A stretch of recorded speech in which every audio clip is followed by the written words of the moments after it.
পূর্ব হিমালয় জুড়ে উত্তর সিকিমের নিয়ন্ত্রণ রেখা ল্যাকের কাছে 19,300 ফুট উচ্চতার মালভূমি সাবসেক্টরে ভারতীয় সেনারা অবিচলভাবে নিজেদের কর্ম করে চলেছে, যেখানে অক্সিজেনের মাত্রা অতিরিক্ত কম। দেশের প্রতি তাদের শ্রদ্ধা ও ভালোবাসার এক সুন্দর উদাহরণ প্রদর্শন করে সমস্ত ভারতবাসীর সামনে। আত্মনির্ভরতার সাথে বয়ে চলেছে তাদের জীবন। এই জায়গায় সুস্থভাবে জীবনযাপন করার জন্য অপরিমেয় সুস্বাস্থ্য সঙ্গে অদম্য মানসিক শক্তি প্রয়োজন। সেখানে বসবাস করার জন্য নিয়মিতভাবে জওয়ানদের স্বাস্থ্য পরীক্ষা হয়ে থাকে। সময় সময় তাদের কঠিন পরীক্ষার মধ্যে দিয়ে যেতে হয়। তারা প্রতিনিয়ত তাদের যুদ্ধ প্রক্রিয়াগুলি অভ্যাস করে, যাতে যে কোনো পরিস্থিতির জন্য তারা তৈরি থাকতে পারে। মালভূমির দুর্গম রাস্তায় গাড়ি চলাচল করার জন্য সেনা জওয়ানদের বিশেষ গাড়ি চালানোর শিক্ষা দেওয়া হয়। উন্নত প্রযুক্তির মাধ্যমে এলাকার উপরে কড়া নজর রাখা হয়। প্রতিনিয়ত ড্রোন, হেলিকপ্টারের মাধ্যমে আশেপাশের এলাকাকে নিরাপত্তা দেওয়া হয়।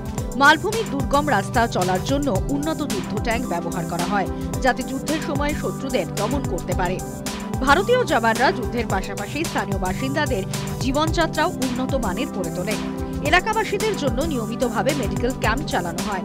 সেখানকার পরিবেশ পরিষ্কার পরিচ্ছন্ন রাখতে স্থানীয় কোনো প্রজেক্টে ভারতীয় সেনাবাহিনীর অবদান অনস্বীকার্য। নর্থ সিকিম প্রকৃতির সৌন্দর্যের এক প্রতীক রূপে রয়েছে।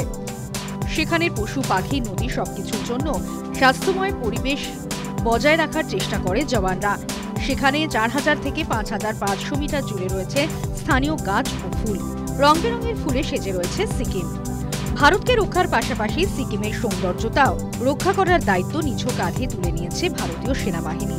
তারা প্রতিনিয়ত তাদের কর্তব্য করে চলেছে।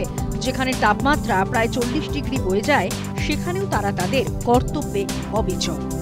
News time.